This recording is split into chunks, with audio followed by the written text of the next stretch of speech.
They saw a middle-aged Asian man in a Metro Transit uniform and made assumptions. Quiet, probably passive, definitely harmless. Just another government employee who'd never done anything more exciting than announce delayed trains. But beneath that conductor's cap was a mind trained to assess threats, and when real danger boarded at 42nd Street, those same steady hands that operated train controls moved with deadly precision. Welcome to Stories of Secret Heroes. Before we begin this powerful story of hidden courage and split-second heroism, tell me in the comments, from which city are you watching today? And if you believe stories like this deserve to be heard, hit that subscribe button and help us honor those who keep us safe in ways we never notice. The Red Line ran from Grand Central to Brooklyn Heights, 23 stops of underground tunnel that carried 500,000 people every day through the arteries of the city. Car 3 was always the quietest. Positioned in the middle of the 8-car train were the serious commuters rode, the ones who wanted to read their newspapers, check their emails,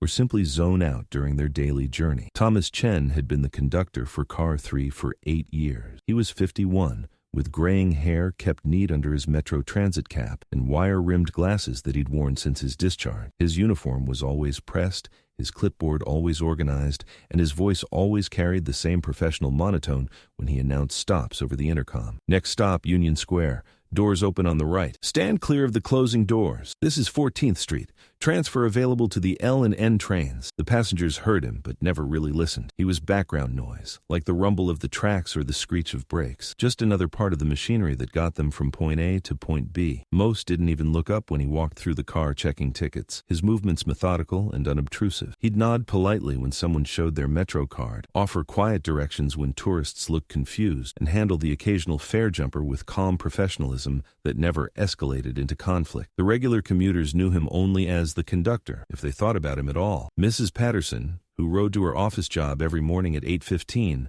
might nod politely when he passed. Jake Morrison, the college student who always sat in the same seat, had probably heard Thomas's voice 1,000 times, but couldn't have picked him out of a lineup. They saw what they expected to see, a quiet civil servant counting down to retirement, probably never been anywhere more challenging than a union meeting. What they didn't see was the way Thomas positioned himself to observe all exits when the train stopped, how his eyes automatically cataloged passengers as they boarded, noting backpacks, checking for nervous behavior, assessing potential threats with the unconscious efficiency of someone trained to stay alive in hostile environments. They didn't notice that beneath his conductor's uniform, Thomas Chen carried himself with the posture of a man who'd spent 12 years in the Army Rangers, including 2 tours in Iraq, where staying alert meant the difference between coming home and coming home in a box. Thomas had been out of the service for 9 years now. The transition to civilian life hadn't been easy. It never was for men who'd seen combat. The skills that kept him alive in Fallujah didn't translate well to office jobs or corporate environments. Too much hypervigilance,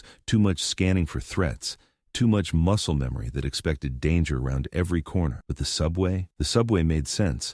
Underground tunnels, contained environments, clear sight lines, predictable patrol routes. It felt familiar in a way that Thomas couldn't quite explain to his wife when she asked why he'd taken a job that paid less than his Army pension. It's honest work, he'd told her. Someone's got to keep people safe. She'd smiled and kissed his cheek, not understanding that for Thomas, keeping people safe wasn't just a job description. It was the only thing he'd ever been truly good at. Most days were routine. Morning rush, afternoon lull, evening rush. Then the night shift crews took over. Thomas knew his passengers' patterns better than they knew them themselves. He could predict when Car 3 would be overcrowded, which stops would be problematic, which passengers might cause issues before they even opened their mouths. It was a Tuesday in October when everything changed. The 2:47 p.m. Red Line was never crowded, too late for lunch commuters, too early for school kids. Thomas was in his usual position near the conductor's booth, watching passengers board at 42nd Street with the same quiet attention he brought to every stop. That's when he saw them. 3 men, early 20s, boarding together but pretending not to know each other. The first one was tall and thin, wearing a dark jacket despite the warm afternoon. The second was stockier, with a nervous energy that made him check his phone every few seconds. The third hung back, letting the other 2 board first, his eyes scanning the car like he was memorizing the layout. Thomas's training kicked in immediately, not conscious thought, just pattern recognition, honed by years of survival. These weren't commuters. These weren't tourists. These were operators, and they were here for a reason. The train pulled away from 42nd Street with its usual mechanical rhythm. Thomas moved casually toward the front of the car,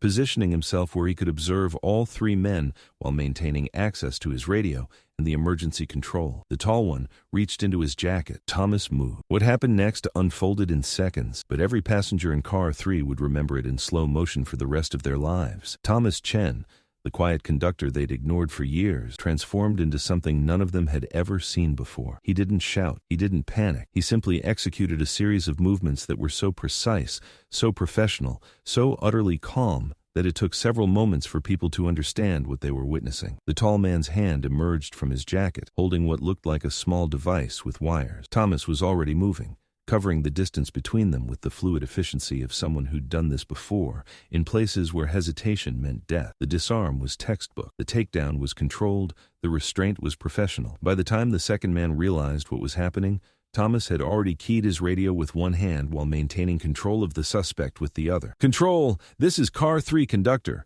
Code red, repeat code red. 3 suspects, possible explosive device. Requesting immediate police response and bomb squad at next station." His voice was steady, clear, professional. The same tone he used to announce train stop, but now carrying the weight of experience that came from calling in situations where people's lives hung in the balance. The third suspect reached for something in his backpack. Thomas's eyes locked onto the movement, and in that instant, every passenger in the car saw him make a calculation that would haunt their dream. How to protect 60 people in a confined space with no cover and nowhere to run. "Everyone down," Thomas commanded, his voice carrying an authority that cut through panic like a blade. "Faces down, hands visible." The passengers didn't question it. Something in his tone, not shouting, not hysterical, just absolute command presence, made them move without thinking. Thomas advanced on the third suspect with the same methodical precision he'd used on the first. No wasted motion, no unnecessary risk, just professional violence applied with surgical precision in defense of people who couldn't defend themselves. When the police boarded at Union Square 4 minutes later, they found Thomas Chen sitting calmly on one of the plastic seats, zip-tie restraints from his emergency kit securing 3 suspects who were arranged on the floor with their hands behind their back. A small, improvised explosive device sat safely in the conductor's equipment box, its wires carefully separated. Officer Martinez, NYPD, the first cop through the door, identified himself. Thomas stood and nodded respectfully. "Conductor Chen, 3 suspects, 1 IED secured. No injuries to passengers." Martinez looked around the car, taking in the scene. 60 passengers sitting quietly, following instructions. 3 suspects properly restrained. 1 potential catastrophe turned into a routine arrest report. "How did you—" Martinez began. "Lucky I was paying attention," Thomas said quietly. It wasn't until Detective Sarah Rodriguez arrived that anyone thought to ask the obvious question. Rodriguez was a veteran herself, and she recognized something in the way Thomas moved, the way he communicated, the way he'd handled a situation that would have sent most people into panic. She pulled him aside after the suspects were loaded into police vehicles and the bomb squad had cleared the device. "What unit?" she asked quietly. Thomas looked at her for a long moment. 75th Rangers, 2 tours Iraq. Rank? Staff Sergeant, EOD training, Thomas nodded, among other things. Rodriguez smiled for the first time that day. "And now you're running trains?" "Someone's got to keep people safe," Thomas said, the same words he'd used with his wife 9 years earlier. Word spread through the metro transit system like electricity through the rails. Not the official story. That would come later, scrubbed and sanitized for public consumption. The real story, passed from conductor to conductor, dispatcher to dispatcher, like a legend being born in real time. Thomas Chen wasn't just a train conductor. He was a decorated combat veteran who'd served 2 tours in one of the most dangerous theaters of the Iraq War. The man they'd been ignoring had skills that most people only saw in movies, and he'd chosen to spend his civilian life making sure their daily commute got them home safely. The transformation was immediate. Mrs. Patterson, who'd ridden Car 3 for 5 years, approached Thomas the next morning with tears in her eyes. "Mr. Chen," she said, her voice barely above a whisper, I didn't know." Thomas looked up from his clipboard, the same calm expression he'd always worn. "Ma'am, thank you. For yesterday. For every day." Thomas nodded politely. "Just doing my job, Mrs. Patterson." "Your job is announcing stops." Thomas smiled slightly. "My job is getting you home safe. The announcements are just part of it." Jake Morrison, the college student who'd heard Thomas's voice 1,000 times, lingered by the conductor's booth that afternoon. "Mr. Chen, can I ask you something?" "Sure, Jake." "Were you really in the Army?" Thomas considered the question.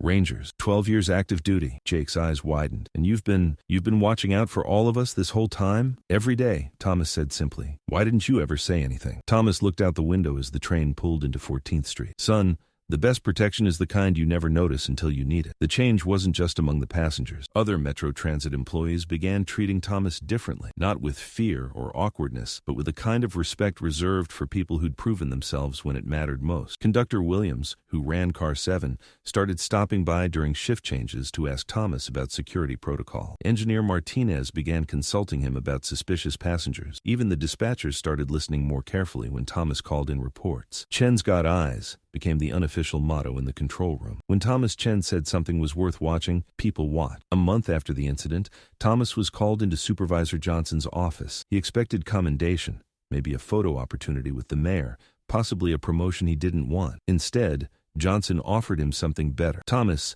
Transit Authority wants to know if you'd be interested in heading up our security training program. Real pay raise, benefits, chance to teach other employees what to look for. Thomas considered this. I'd still run my route, if you want to, but you'd also help train conductors, engineers, station personnel. Share some of that awareness you've got. I'm not much of a teacher. Johnson smiled. You taught 60 passengers how to survive a terrorist attack in about 10 seconds. I think you'll figure out the classroom stuff. Thomas accepted, but on his terms. He'd run his morning route on Car 3. His passengers, his responsibility. But 3 afternoons a week, he'd teach other transit employees how to recognize threats, how to respond to emergencies, how to keep people safe in ways they'd never notice until it mattered. The training program became legendary within Metro Transit, not because Thomas was a dynamic speaker. He wasn't. Not because he told war stories. He never did. But because he taught people how to see what he saw, how to trust instincts they didn't know they had, how to be ready for the moment when ordinary citizens needed extraordinary protection. 6 months later, Conductor Rodriguez stopped a drug deal at Grand Central because she noticed the handoff pattern Thomas had taught her to watch for. Engineer Thompson identified a potential suicide before it happened because he'd learned to read body language the way Thomas had shown him. Station Agent Kim called in a domestic violence situation because she'd been trained to recognize the signs that most people missed. Thomas never took credit for any of it. When reporters asked about the Chen method of transit security, he'd deflect to his trainees, praising their awareness and dedication. I just help them see what's already there, he'd say. Most people have good instincts. They just need to learn to trust them. Thomas Chen never got a medal from the city, never had a day named after him, never appeared on talk shows to discuss his heroism. He didn't want any of those things. He just wanted to run Car 3 of the Red Line, announce the stops in his quiet professional voice, and make sure that everyone who got on his train got off safely at their destination. But now when he walked through the car checking tickets, passengers looked up and smiled. When he announced stops, people listened with something approaching gratitude. When new riders seemed nervous or confused, regular passengers would quietly point them toward Mr. Chen, the conductor who took care of everyone. Because now they knew what Thomas had always known. The best heroes are often the ones you never notice until the moment you need them most. And sometimes the person keeping you safe is the same person you walk past every day without a second thought. Thomas Chen had served his country in uniform, walking through some of the most dangerous places on earth. Now, he served his city in a Metro Transit uniform, making sure that ordinary people could go about their lives without worrying about the extraordinary dangers that existed just beneath the surface of everyday routine. Some men protect with rifles and body armor. Others protect with quiet vigilance and split-second decisions in the confined space of a subway car. Thomas Chen was both. So I ask you, have you ever met someone like Thomas Chen? Someone who served in silence, who protected without recognition, who turned an ordinary job into an extraordinary service? Share their name in the comments.